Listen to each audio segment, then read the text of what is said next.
Hello and welcome once again to Big Game Bound. We're sitting outside SoFi Stadium alongside Jared Payton, the son of sweetness. I'm Chris Hagan. If you don't believe he's the son of sweetness, let's put him on the spot right now.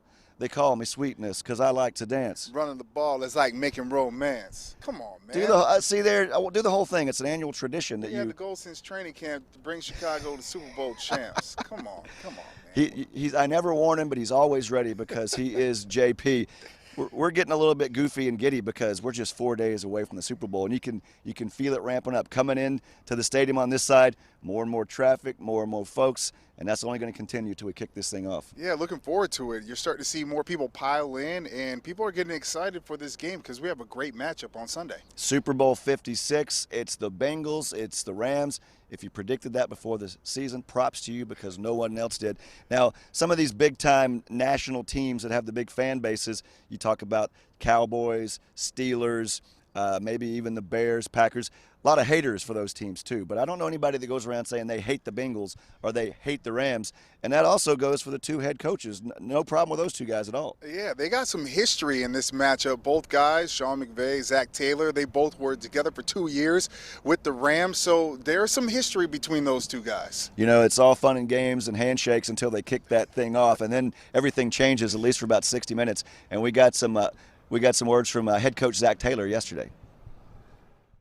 I've played against my brother 4 times. I've coached against Sean. I've coached against Matt. There's so many people in this league at this point, 10 years in, that are always on the sidelines across from you.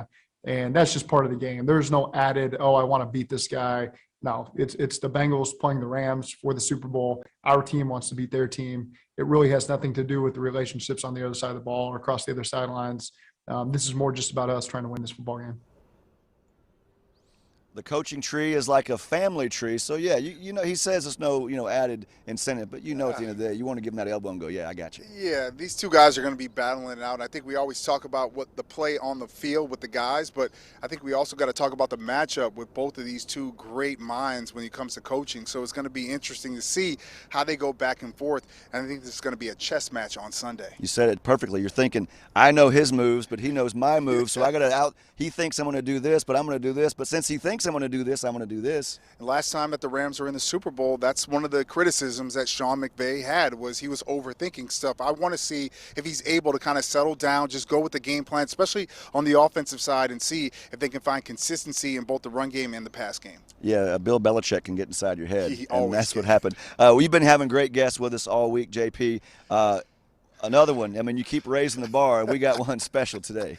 Yeah, when you talk about the greatest players in the NFL, Dick Butkus is at the top of the list. I had a chance to talk with the Hall of Famer yesterday, and we had a chance to talk about everything from his Twitter account to his Butkus Award, his foundation, but we also talked about the game that he was at here at SoFi Stadium when the Bears played the Rams week 1 of the season. He didn't look happy. A lot of people thought it was because of the play on the field, but that really wasn't the reason.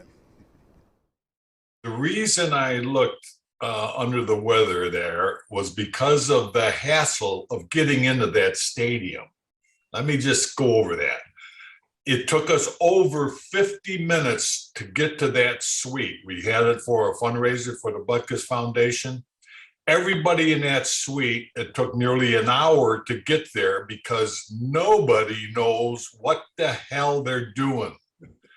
And unfortunately, the other night at our awards banquet, a guy came up to me from SoFi, a security guy, and said, he says, oh, yeah, you came to the first game. I says, yeah, and it was a nightmare, let me tell you. And he says it hasn't gotten any better. So good luck to those people going in there. It took us, like I said, an hour. Now we're in that suite, right? We're supposed to have 25 chairs. We had 9. Then the game starts, and then the cheerleaders come right in front of us. I'm telling you, it's a great stadium. I watched 90% of it on the big screen, and I was on ground level. So got that out of my system. I wrote a letter to them, and they didn't respond to me, but they responded to the foundation saying, well, I was the only one that had any complaints. Can you believe it? No. Unbelievable. So it's going to be a zoo there. Are you going to the game? Yes, sir. I'm going. Good to the luck. game. You better start getting in line now. I think about that. You know, a lot of people say you can't complain, but when you think about this Bears team in last season, Yeah, there's a lot to complain about. How did you see man. last season for the Bears? Oh, I got pretty hot a couple times. One time in the Green Bay game too, and I felt like texting McCaskey and telling him, this is not good. I mean, they not only were not good, but the effort looked to me. I don't know if anybody's saying, oh, they put out the effort. I don't think they did. And, I think a lot of those linemen should be arrested for impersonating an offensive lineman. They're going to get that killed.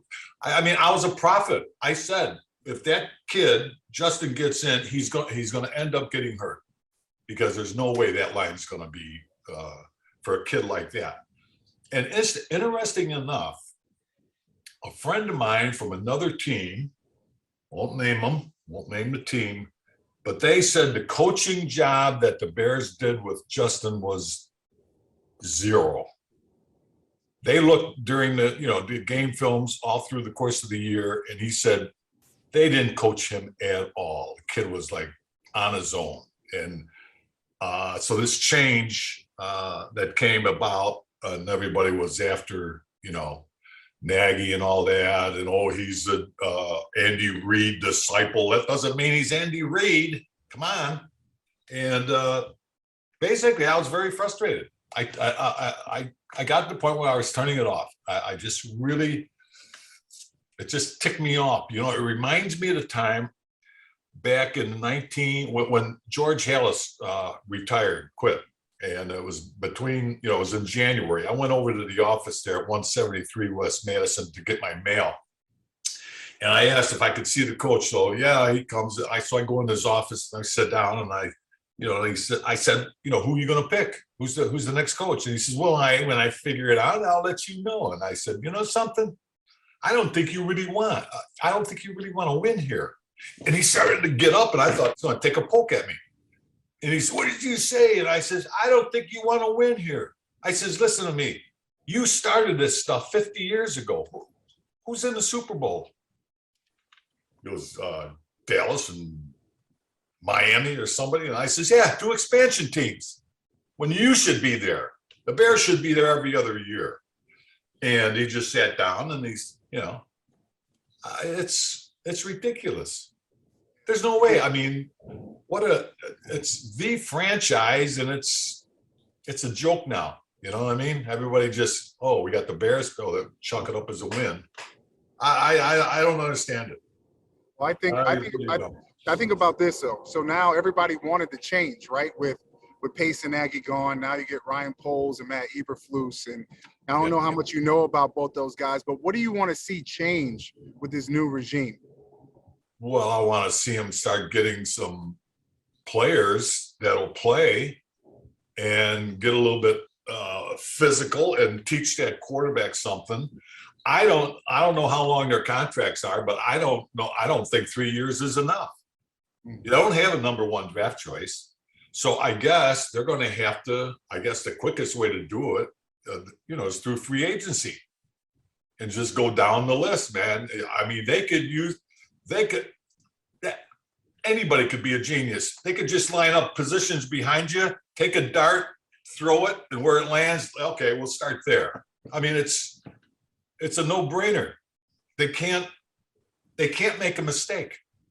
They could pick anybody to fill in there, and it won't be a mistake because they can use everybody.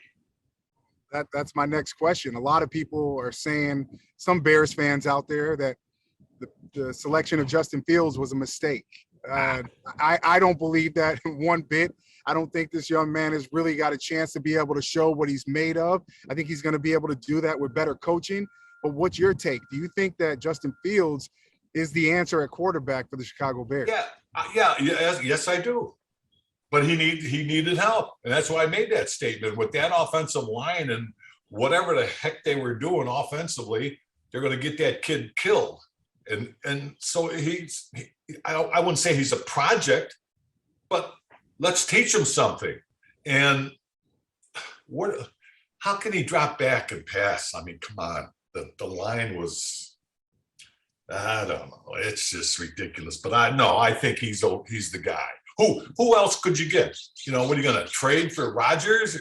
Come on. You talked about the Buckus Award, and it's one of the prestigious awards that everybody wants to win at that position at high school, college, or in the pros as well. Do you ever sit back and just kind of think about how much this award has grown and how much it means to the guys that receive the award? Well, yeah, I do, because when it first started down there in Orlando, it wasn't going the way I thought it should have with giving money to or raising money for charity. So in 2008, we took it over. The family took it over. And I put down a statement on the trophy itself where I just said, you know, I request the athlete honored here does not flinch from giving back, the American tradition of giving back. And here's a guy like Nakobe Dean, won the college award. He's also won the high school award. But here he had some, I don't know what he did, appearance or whatever, but he donated to his Pop Warner team or something back in Mississippi, all their new uniforms and everything else. So he's already doing this giving back, because I told him, listen, you're in a position now, you're up here. Millions of people are looking at you, and you've got to be an example. I don't care what way you give back, but you give back.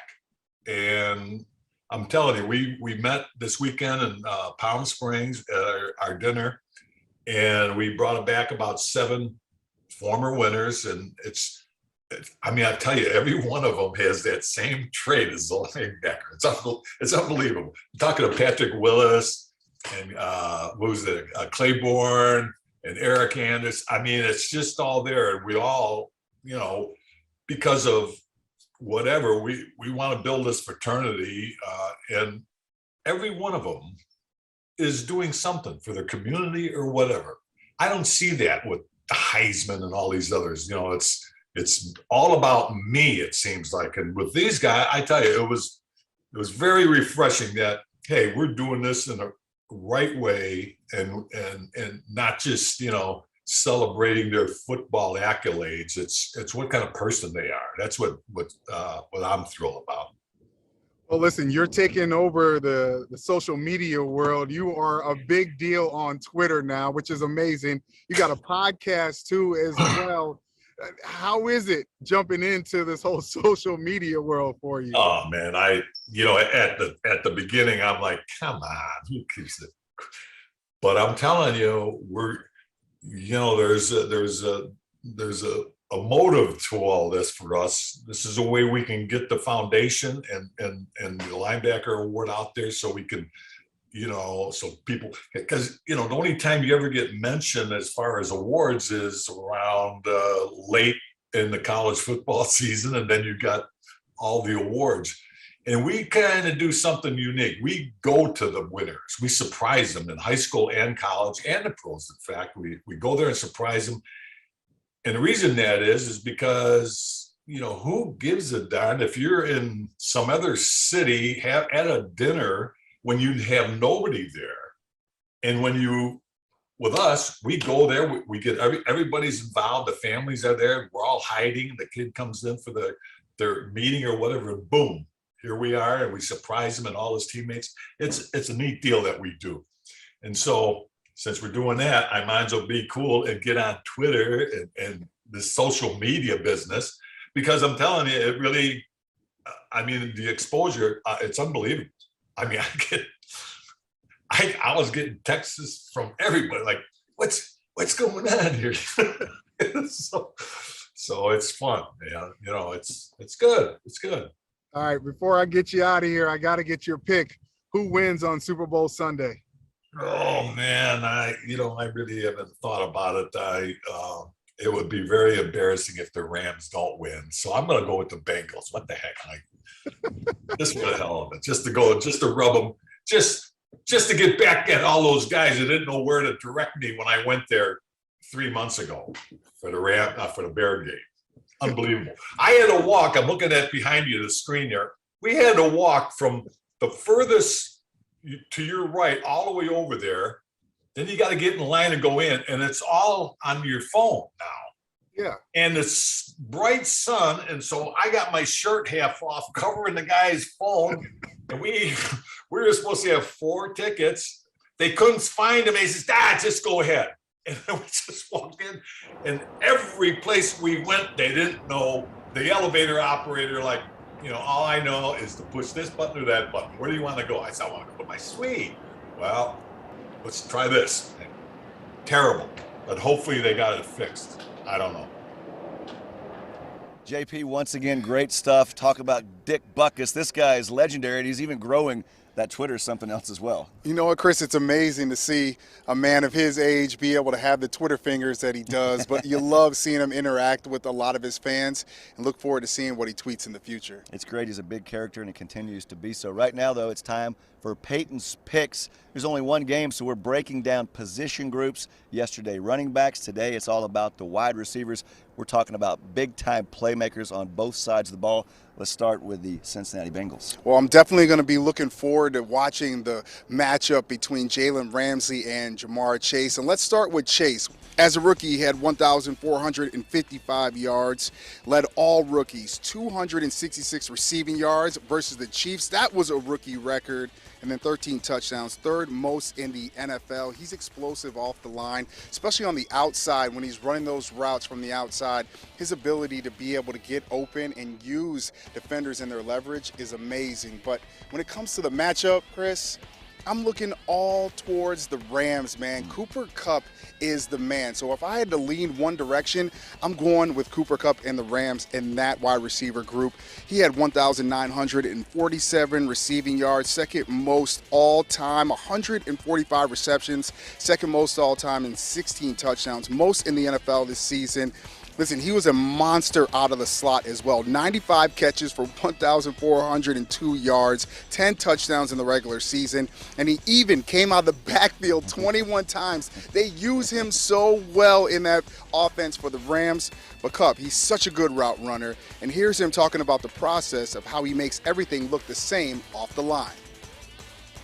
From the very first time you learn to run routes, everything's supposed to look like a go ball. And then everything comes off of that. So I think that's kind of where the root of where this whole thing comes from, trying to make everything look like the same thing and then be able to build off of that. And there's obviously nuance to, leverages to, understanding where guys' help is. There's times you might want to move a guy's hips opposite. There's other times you might, want him to kind of, early on think that he's got you covered on things. So, being a learner and learning about this game, part of it is also learning when the timing is right for a lot of the stuff that you want to do. All right, JP, we've been having great guests all week long. Right now, let's say hello to senior NFL writer for The Athletic. He's Stephen Holder. Stephen, let's jump right in. So much to talk about. Let's talk about Brian Flores and what that means to the league moving forward and perhaps to Flores' career. Yeah, it definitely is. It has started a conversation for sure. And I mean, the conversation was already happening, but this has added steroids to the situation. There's no question. It's put it front and center, and it happened right in the middle of the hiring cycle. So this has kind of forced the league to step up and deal with this. We'll see if they do anything meaningful, but definitely it has forced this conversation to happen. And I think, look, anytime there's an issue that there's disagreement on, the first thing we got to do is we got to deal with it, and we got to take it on, and that's what he has forced, I think, the NFL and maybe even football fans to do, is to confront this. The question as to what it means for Brian Flores' career, I think that's an interesting one. In the long term, we'll see. In the short term, I have to believe that he has precluded himself from being an NFL coach in the short term. I mean, he's got a pending lawsuit against the NFL. So I think that pretty much takes you out of the equation. But I think he was prepared for that, and that's a sacrifice he was willing to make.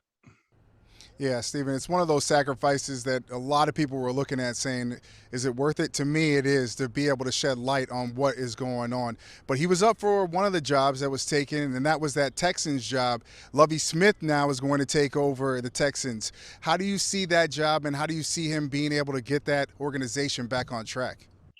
Well, first, I'll start by saying I think the world of Lovie Smith. I think his track record speaks for itself. He has been to a Super Bowl. He has had a lot of success, both as a coordinator, assistant coach, and head coach. At the same time, it is an odd hiring an odd hire because you had David Culley, who was fired after 1 year. You hire one of his assistant coaches. I don't really know what the direction is here, and that's my question. Is not so much is Lovie Smith qualified. It's more about what's the ultimate direction here? What's the ultimate goal? There was talk that perhaps in speculation that perhaps David Culley was a placeholder for some other coach, perhaps. And so what does that mean for Lovie Smith? They did not appear, I should say, to be holding the place for him. So it's a very odd hire, and it prompts other questions, I think, about what the long-term goal and the direction is in Houston. And I think those questions really have been on the table for a while. They just now continue. Stephen, there in Indianapolis, you had Tony Dungy, Hall of Famer, first African-American head coach to win a Super Bowl. Then you had Jim Caldwell, two great leaders of men. But you look around the league and you talk about the Rooney Rule. Maybe needs to be tweaked. You hear, is it just a token interview? Are they just bringing me in here for a 24-hour trip to say, okay, we met those obligations? What can be done about the Rooney Rule? Is there a new way to do this, a better way to give people a fair chance? So I'll start by saying I like some of the tweaks they made in recent years to the Rooney Rule, particularly making it applicable to front office positions, because I think those are where the decisions get made, is in those front offices. So that, I think, was a positive step. We saw 2 minority general managers hired in the last few weeks. So that's definitely a step in the right direction. But I think there are still some questions as to, particularly on the coaching side, whether it's functioning as intended.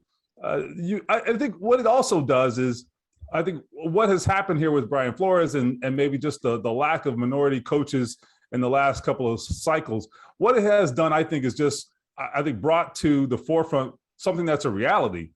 You can make people consider minority candidates. You can make people have to think about diversity and equity, and those are all good things. But what you can't do is make somebody hire someone, and there's not really a way to do that.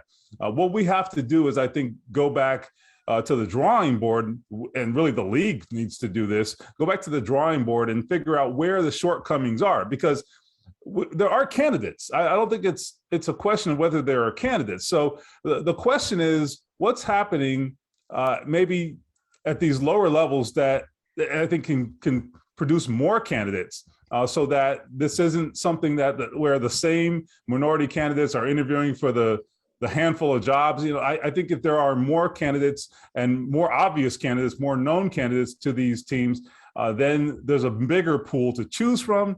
And then it becomes, I think, harder to have these instances. I don't know, but it's a very difficult thing. And the Rooney Rule has served the purpose. It gets you in the room, and I think that's important. But maybe that's not enough. Maybe there needs to be a different way of going about it. Stephen, I'm going to ask you this. You think about, if you told me at the beginning of the playoffs that the Green Bay Packers would not be playing in SoFi Stadium for a Lombardi trophy, I would have told you you're crazy. But now it brings up the question of, what is the future of Aaron Rodgers? Do you see him staying in Green Bay, or do you think there's a possibility that he could be out heading to another team? It's one of the big dominoes that has to fall this offseason for sure. I think, look, if you're the Packers, there's no motivation here to get rid of Aaron Rodgers. There's no motivation to part ways with him. And even if he wants to part ways, I think the question then becomes, what do you ultimately want out of this if you're Aaron Rodgers? Okay, do you sort of improve your odds of winning a championship by going somewhere else? Are you in the best place to win a championship? I don't know. I think that I think that is a question that he has to confront. I'll say this. I do think that Tom Brady's route and his success in moving to Tampa Bay, it gives others like Aaron Rodgers probably something to think about. Even the Matthew Stafford situation perhaps gives him some food for thought. You know, you engineered, basically both guys ended up in a place where they were very comfortable with the people around them. In the case of Tom Brady, he basically had free reign in the Tampa Bay organization the last couple of years and was able to bring along some of his friends, as we know, Gronk, Antonio Brown, and so forth. So, I mean, there definitely does seem, in Aaron Rodgers' case, the desire, I guess, to have some of that influence that Tom Brady was able to have in Tampa Bay. And I wonder if that could be something that could be a motivating factor for him. He also has to, I think, be clear that he wants to play, because I think retirement appears to be on the table. So he has to be clear about his intentions, and not just in the short term, but in the long term as well. And last question for you, Stephen. When is Andrew Luck? No, I'm kidding. The Super Bowl, no Tom Brady, no Aaron Rodgers, no Patrick Mahomes. You got two good stories, but is this going to be a sexy enough matchup to get the casual viewer to tune in? Is this good for the league to have this Rams-Bengals matchup?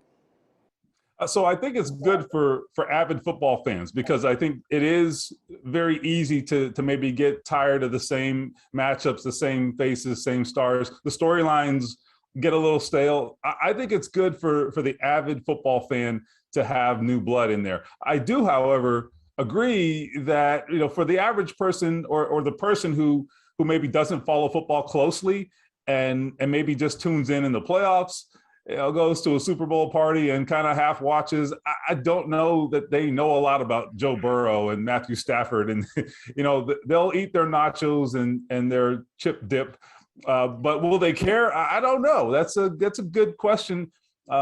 Again, for what we do, from our standpoint, new storylines and new blood is good, but I don't know. You know, for the average fan who doesn't pay that close of attention, I don't know that they get as invested. I do think there's some value in having the household name, you know, for that broad appeal. And this Super Bowl doesn't have the same broad appeal. It does, though, have a fair amount of stars, and I think in the long term, these guys are going to be household names.